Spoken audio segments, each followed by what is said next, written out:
अस्सलाम वालेकुम वरहमतुल्लाहि वबरकातुह। ये हजरत को मैंने इससे पहले जवाब दिया था, फिर से ये हजरत एक और एतराज़ लेकर हाजिर हुए हैं। आइए हम इनका जवाब देते हैं, पहले इनका एतराज़ सुन लेते हैं। मुफ्ती तारक मसूद साहब कह रहे थे कि बरेलियों के पीछे नमाज नहीं होती, अहले हदीसों के पीछे हो जाती है, उनके अकायद सही हैं। बस नमाज हर एक के पीछे पढ़ें, मगर ऐसे के पीछे जो नबी को मुश्किल कुशा हाजिर नाजिर समझता हो, वो क्योंकि वो तो शिरक कर रहा है ना, तो उसके पीछे नमाज नहीं होगी।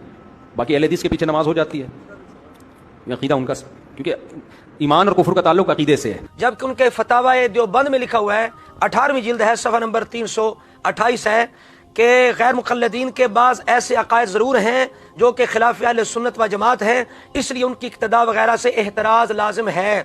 मुफ्ती मसूद कहता है कि उनके पीछे नमाज हो जाती है, उनके अकायद सही हैं। इनका फतावा देवबंद कहता है अकायद उनके खिलाफ अहले सुन्नत हैं, उनके पीछे नमाज दुरुस्त नहीं। अब मैं पूछता हूँ किसका फतवा दुरुस्त है? तो आपने इनका एतराज़ सुन लिया।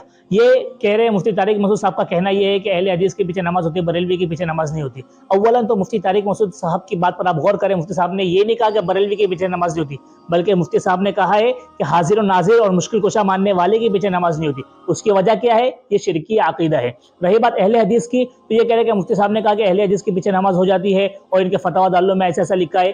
देखिए, मैं आपके सामने एक स्क्रीनशॉट पेश करता हूँ, उसे आप देखिए। आप देख रहे हैं स्क्रीनशॉट के अंदर कि उसमें वो बात तो लिखी है जो ये हजरत ने एतराज में कही है, लेकिन साथ में ये बात भी लिखी है कि ऐसे अहले हदीस जिनका अकीदा अहले सुन्नत वल जमात के खिलाफ नहीं है, उनके पीछे नमाज पढ़ना जायज़ है। तो ये हजरत ने क्या किया कि अपने मतलब की बात को तो हाईलाइट किया, लेकिन जो सही बात थी जिसका मुफ्ती तारिक मसूद साहब ने जिक्र किया था, उसको इन्होंने हाइड कर दिया। इससे हमें ये बात सोचनी चाहिए कि ये हजरत वाले हक और बातिल के दरमियान हक कौन है, बातिल कौन है, इसकी तलाश में है या खुराफात फैलाने की तलाश में है। लिहाजा मेरी आप तमाम हजरत से गुजारिश है कि इस वीडियो को हर मुसलमान तक और ये खुसूसन इन हजरत तक जरूर पहुंचाइएगा।